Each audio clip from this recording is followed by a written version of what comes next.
आज के समय में एक सवाल बहुत लोगों के मन में है। भक्ति करने से आखिर मिलता क्या है? न पैसा बढ़ता है, न पद मिलता है, न ही दुनिया ताली बजाती है। तो फिर क्या भक्ति करना सच में फायदेमंद है या सिर्फ समय की बर्बादी?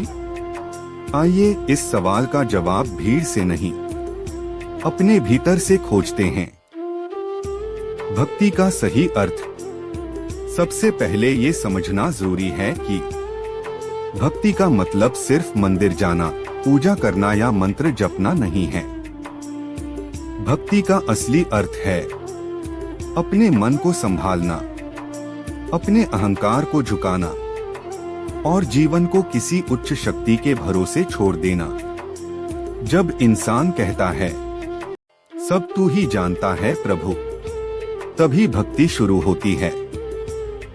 सोचिए, जब जीवन में सब कुछ ठीक चल रहा हो तब भगवान याद नहीं आते, लेकिन जब मेहनत के बाद भी असफलता मिले, अपने ही धोखा दे दें, भविष्य अंधकारमय लगे, तब इंसान कहता है हे भगवान अब तू ही सहारा है।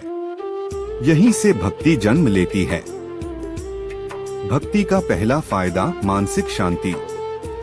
भक्ति करने वाला इंसान हर समस्या का दोष खुद पर नहीं लेता। वह जानता है मैं कर्म करूंगा, फल प्रभु पर छोड़ दूंगा। इस एक भावना से चिंता कम होती है, डर घटता है और मन शांत होने लगता है। आज की दुनिया में शांति सबसे बड़ी दौलत है। दूसरा फायदा अंदर की ताकत।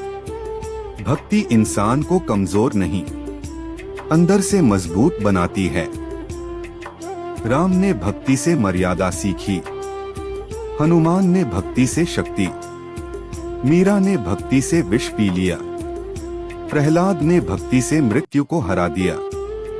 भक्ति ने कभी किसी को डरपोक नहीं बनाया। तीसरा फायदा सही दिशा। जब इंसान सिर्फ पैसा, नाम और लोग देखता है तो भटकता है, लेकिन जब जीवन का केंद्र भगवान बनता है तो निर्णय साफ होने लगते हैं। भक्ति सिखाती है लालच से ऊपर उठना, क्रोध पर नियंत्रण और गलत रास्तों से दूरी।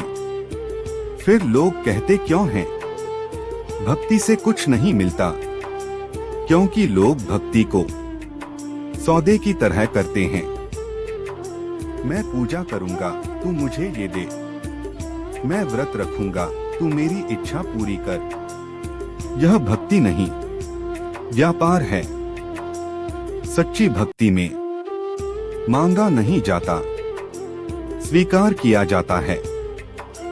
तो सवाल था, भक्ति करना फायदेमंद है या नहीं?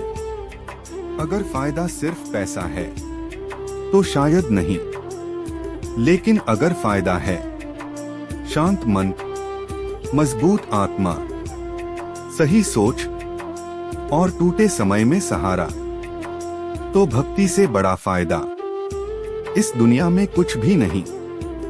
भक्ति भगवान को बदलने का नहीं, इंसान को बदलने का मार्ग है।